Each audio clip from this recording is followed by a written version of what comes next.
virtual reality is still a new and emerging medium, and it's going to take a few years until it becomes into the mainstream, if it does in terms of consumers.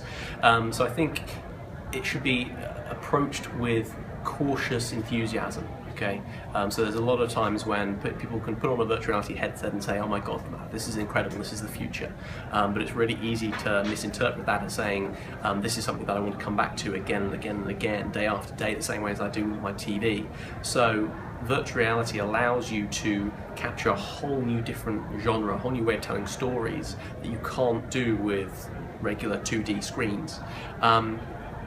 But it should be approached with moderation.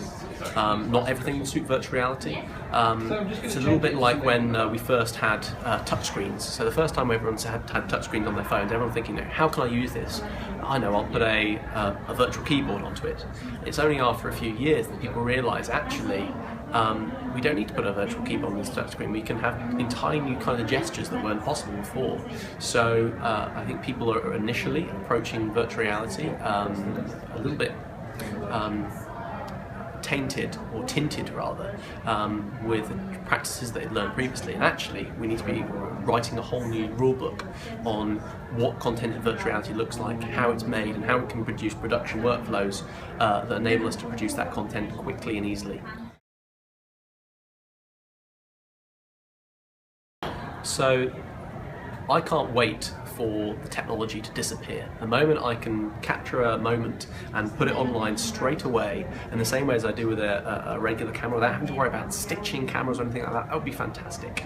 But at the moment, I think virtual reality for news journalism, in terms of 360-degree video capture, suits the emergence of this idea called slow news. Okay, so there are these publications that, rather than trying to capture the events absolutely on the second that they happen, people typically now go to Twitter for that. And I think actually what people are starting to want from news publications is more an analysis about what happens, an idea, an ability to make sense of a story rather than just shoot them facts.